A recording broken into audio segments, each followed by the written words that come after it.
Okay, I welcome you all with love.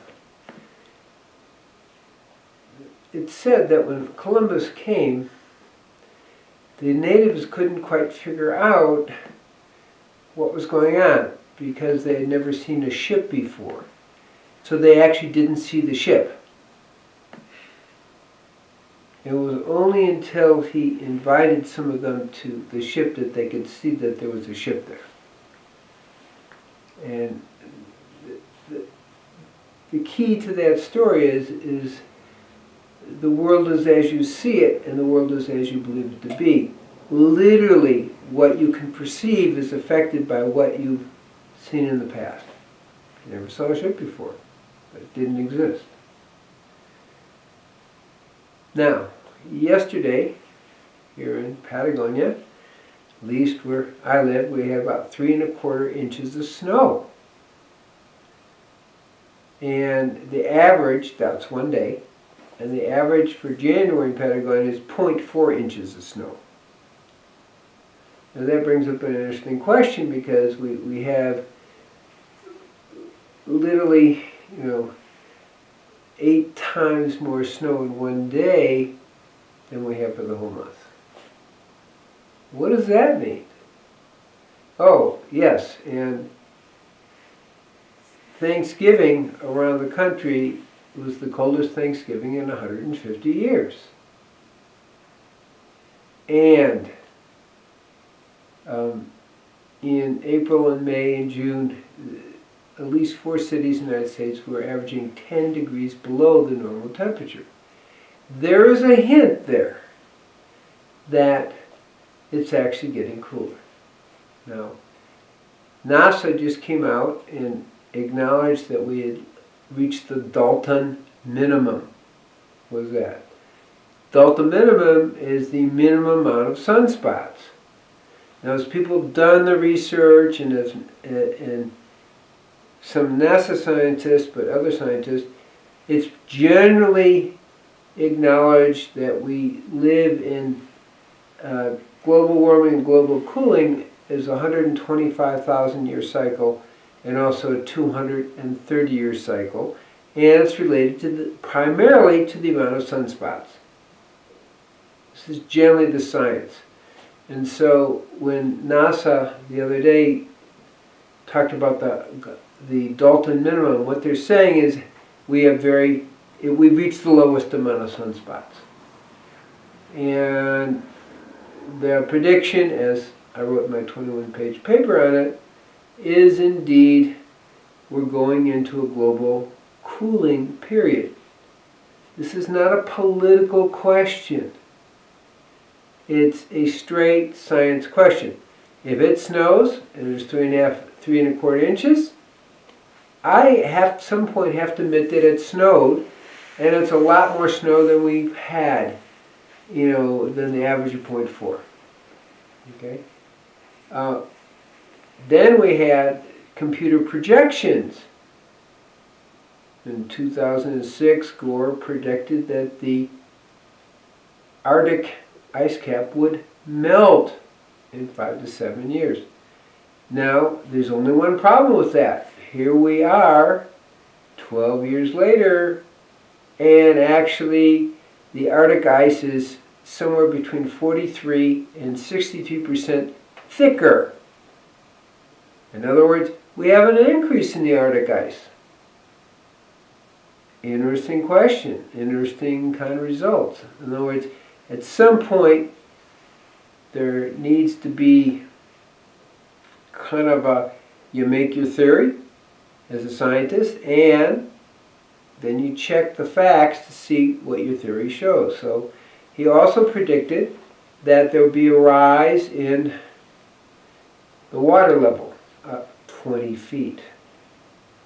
That hasn't happened either. It has been a steady, very, very, very minimal rise since 1850, and there's been no change in that. So the ice caps aren't melting. The Greenland ice cap actually has, again, greatly expanded. And what we're looking at is it's expanded to literally cover size, I think, is of what would be called Alaska. So it's like, okay, the theory, the computer-generated theory, and we have to understand computer-generated theories are somewhat affected by what you put in the data to get your hockey stick effect, could be completely inaccurate. Now, we are talking about misperception. There was a word out there that 97% of scientists agree that we're having global cooling. You look at the math. We do these, accuracy tests. Well, what were we talking about? Well, there's about 3,000 scientists of a certain percentage, somewhere between 67 scientists, in that poll. Of that group who were already pro-global warming, 97 were in favor. But I don't think anyone's heard about the 32,000 scientists who said there isn't any evidence of global warming. Or the another petition of 3,000 scientists and a variety of Nobel Prize winners also saying it's not true. Now, what they're talking about is now. And what we're talking about is in the last 19 years, it's not true. In the last 19 years, there has not been a rise in global temperatures. In the last 19 years, there's been a decrease, and it varies, at least 1 degree centigrade, and in the last 2 years, at least a ½ degree centigrade. So we are really looking at a very important thing, is that our mind, like the natives who couldn't see Christopher Columbus's 3 ships, and never saw them, aren't able to see that we are entering into the global cooling. Not new. Every 230 years you have it. Napoleon couldn't see it either. He got frozen out. In the summer of 1815, there was no summer. He hit the global cooling maximum, and he got frozen out when he invaded Russia. So we kind of have to see that these things happen in cycles. So in 1940, for the 40 years after that, we had a dramatic increase in carbon dioxide. But we were in a slight global cooling. We were not in global warming. Temperatures went down, not up. There is some suggestion that global warming gases play a little bit of a role. And it appears that carbon dioxide, total carbon dioxide that's produced, may play 0.004%. That's less than 1%. And of that less than 1%, 3.5% of that is human-caused carbon dioxide. So before we had industry, we had global warming, global cooling. Now, why am I even making a point of this? Well, first, I think it's important we start challenging the perceptions that are out there, and challenging this kind of politics is that we're not going to let, they don't say global warming proponents, climate deniers. There's time we let go of that. Now why? Let's not talk politics. Let's talk about survival. In times of global cooling, like in the 15th century, you had more plague, more disease, and less food available. That reminds me. Also, the polar bears are going to go extinct. That isn't what's happening. We have more polar bears now than before the time when Al Gore was born. So we're having a polar bear excess. Okay, think about it for a second. We're just joking, but it isn't. Why this is coming out is I want to talk about how our minds, how the perceptions of our minds are affected by the global media, getting us to buy a story that more and more overtly isn't true, and how that's actually dangerous for us.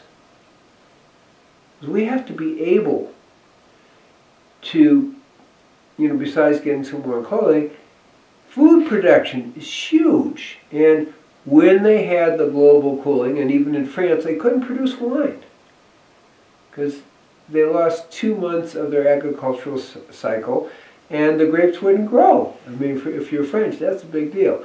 Now, I don't think that's why they're protesting, because we haven't had the global cooling yet. But somehow people intuitively may know you're raising taxes for what? And you're pushing us over the edge with this. And that's why the pushbacks, start in France. I don't think it's a wine issue yet. It will be, but it isn't yet. But this is a warning that we need to open our eyes of perception. We need to look at the real data that's really out there. We need to look at the 32,000 scientists who said, well, there's no evidence of global warming since 1990, global cooling, sorry, I didn't say it right, global warming since 1998, okay? Understand these cyclic things have been happening for literally thousands of years, and there's nothing new here.